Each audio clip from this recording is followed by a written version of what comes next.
Hi everyone, I hope all of you guys are doing well. Today I'm going to go ahead and discuss with you all, teach you all one of the most underrated, but one of the, perhaps in my opinion, the most important skills that you need to know in today's world, which is how to read anything well. Whether you're writing any kind of competitive exam, UPSC, state PSC, RBI exam, NABARD exam, or anything, whether you are going ahead and preparing for your job interview, whether you are preparing to become a professional, whether you are in college studying various texts about your major, history major, economics major, or you might be an engineering student, one of the most overlooked skills that is not deliberately taught to students is how to read well. And in my last 10-15 years of having my job, working in private sector, working in government sector, appearing for multiple competitive exams since I was a child, I have learned that reading is something that needs to be deliberately taught to you. And orientation needs to be given to all the aspirants about how to read well so that you are able to get the maximum out of whatever it is you are studying. And this skill will serve you in the long term really well, because we are living in a world of social media, we are living in the world of reels and videos, but premium is going to be commanded by people who are going to know how to read well and analyze things well.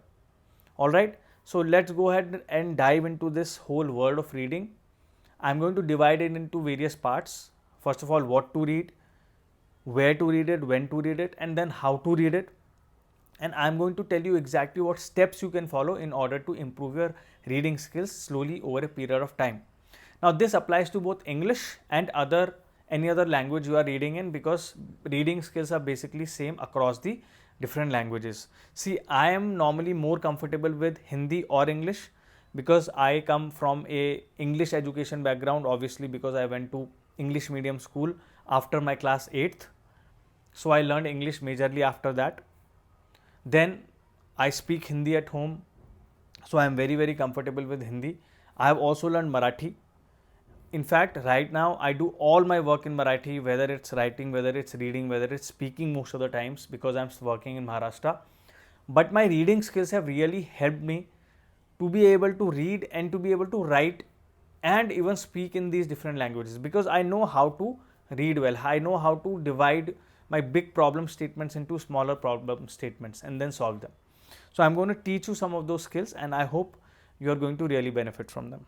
All right, so let's go ahead and dive into it. Number one, what do you want to read? And I wanted to provide some context also around it. One of the most commonly asked questions by aspirants to me is, sir, I am not able to understand, I am not able to remember what I am reading. The reason you are not able to remember what you are reading is not because of you, not because it is something that you cannot do, but it is something that you are not taught. You have not been taught how to read well. You have not been taught how to break down the various things that are given in a particular paragraph or in a particular chapter. You are not able to identify the important things, and that is why you are not able to remember or understand things. So today I am going to try to give you an overview of all that, and hopefully you can learn from that. Also, in the end, I am going to post a link of another video that I did a few years ago, where you can actually find exact me reading spectrum history book of UPSC, so that you can get a live example of how to read well. All right, so number one thing is going to be what to read. You don't want to pick up anything out there in order to become a better reader. You have to pick the right books, and you have to pick the right chronology in which you have to read these books. So for example, in UPSC exam, there are various papers of history, polity, economics. Normally what I've seen students do is jump to higher level books instead of reading the foundational books first. For example, you might be a history student, you might have never read economics in your life, you might not even have a slight bit of idea about various economic principles, theories, etc. And straight away you pick up some higher level book, Ramesh Singh or Nitin Singhania sir's book, and then you expect to understand everything from scratch. That is not how you do it. In my opinion, first you pick up the very basic NCERT book, use the YouTube lectures in order to complement your basic understanding of these concepts that are given in that book, and then you go to Nitin Singhania's book, because that is how your journey of learning this particular subject should be. If you are going to try to hop from one part to another part directly, it is always, you might have seen, you might have heard this particular saying that before we learn how to run, we have to learn how to walk. So obviously, even in this case, you cannot run sprint right away. You have to first learn how to take baby steps. So I always recommend go to the fundamental text of that particular subject in order to get a grip over the fundamental foundations, the base of that subject. Build a base, build a foundation. So for every subject, I had a go-to basic fundamental book. For economy, I used to go to NCERT economy. In fact, I recommend that 5th standard till 11th standard, all the NCERTs you should read, except maybe some specific like mathematics you don't need, but all the social sciences ones, environment one, etc., fine arts ones, you should read all of these, because these are going to help you with the UPSC exam and having the foundations built for this exam. So for polity, constitution at work, class 11th. For economy, major micro and macro economy. For environment, there is an environment book of NCERT. Like this, every subject has a book. Geography also, the physical geography of the world and India, and the people's geography also you can read. So all these, human geography, all these you will read, and then you move on to the major texts like polity. For polity of Lakshmikant. For economy, you can go to Nitin Singhania. For environment, I have recommended a class. I have recommended a book that is of the bachelor's level of the US textbook. And apart from that, you can refer to the PMF IAS notes. So all these kind of things you have to first get your hold on and then read them. Alright, so always start from the basics. Now let's say you don't have the basic texts and you want to jump directly to the more higher level text, because the basic text is not available. That in that case, what you do is you always go ahead and look at the table of contents first. Google some of those things that are given, topics that are given in the table of contents. Every book has a table of contents. So currently I'm going to start reading this book, The Diary of a CEO. So in this is the table of contents. Obviously this is just a self-help book, so you don't need to Google these things. But if it's a textbook, you need to Google some of these topics in order to understand those topics, and then you can come back and understand those topics, and then you can come back and read that book. All right. So that is one of the things that you want to do. Now the second thing is where to read. That is very, very important. You don't want to be sitting somewhere where there is a lot of noise, where there is a lot of disturbance. You want to be sitting at a place where non-stop you can read for an hour, at least an hour, without any disturbance. So that kind of mind space is required in order for you to able to read well. So that is important. That is the second thing I would like to do about where to read, because that is very important, and a lot of people actually don't focus on that. All right. Now I personally also feel that it is important for you to know when to read. As far as it is concerned, when to read, I feel like a lot of students spend the entire day doing something or the other, and then in night they will sit down with the textbook and start reading it. They think in the night there will be no noise, there will be no disturbance, so it is the best time to actually study or read. Well, I am of not that particular school of thought. I personally believe that all of us should wake up early and utilize the morning time in order to read and to really get the best out of that reading. Because see, we have a circadian cycle. We all have this natural body cycle that our body follows, and we cannot do much about it. We can only fight it, but we cannot do much about it. So I personally believe that all of you should try to make it a habit to wake up as early as possible in the morning, 5 a.m., 6 a.m., 7 a.m. and give those 3 hours to high quality reading. Don't read newspaper at that time, because newspaper requires it drains out a lot of energy, and there are a lot of all these kind of facts that might not be useful for the exam. What is important is the core subjects that you're studying, the understanding of those. So first 3-4 hours of the day without any disturbance, you should hammer out that reading, because that time period will give you equivalent output of something you will do for 6 hours. So those 2-3 hours, read, do some problems, don't make notes, just read and understand, and maybe make very short notes. And those 3 hours in the morning will, I'm telling you, will add up to a lot of good output eventually for your exam preparation. So I used to do what was, I used to wake up every day at 6:30 in the morning. I used to freshen up, not having breakfast. I used to sit down at 7 dot, and then from 7 to 9:30 10 a.m. I used to study. I used to study very deeply. I used to pick up a subject like polity, economy, and I used to go over very important topics. Even if I need to revise them, I used to do that in the morning, because your mind is fresh and you're able to absorb a lot of material. You are sharper in the morning. So that way you are able to, you don't have to sometimes read twice or thrice. You can just read once. So that is why I recommend that try to read in the morning. Now, how to read these things? I have already given you some tips, but I will add some and I will also repeat some. First of all, whenever you are picking up a book, read the table of contents, do a little bit of research on the table of contents from the internet to understand overall what are you going to study. It is very important when you are reading any kind of a book, you form an overall opinion. See, you have to do multiple readings, 1, 2, 3, 4 readings. So in the first reading, you should be able to form a bird's eye view. What that means is that you should be able to form this bigger view about the things that are being discussed in the book. So for example, if you're reading the geography, Indian geography book, in the first reading, you should be clear that what are the major geographical divisions of India? What are the major climatic pattern of India?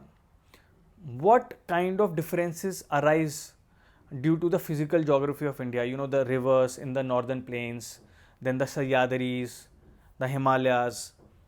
What are the major characteristics? So overall, this image should form inside your head that this is what I'm reading, this is what I'm trying to understand. I'm reading about the landforms of India, about the geographic location of India, about the climate of India, and these are the major things in this particular theme or this particular thing that I'm studying. All right, know the major examples, know the major concepts.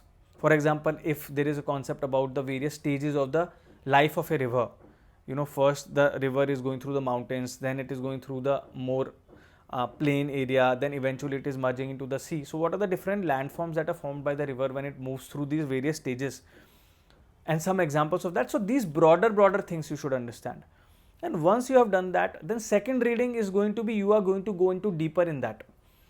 You are going to go into deeper understanding of these things, more detailed understanding of these things, of these different concepts. You are going to start remembering some of these concepts, and eventually in the third reading, fourth reading, you are going to prepare for the exam. Now you have done your basic foundational work, then you are going to prepare for the exam. You are going to do question practice. You are going to go back and forth from the text to the exam and see what are the things you are understanding, what are the things you are not understanding.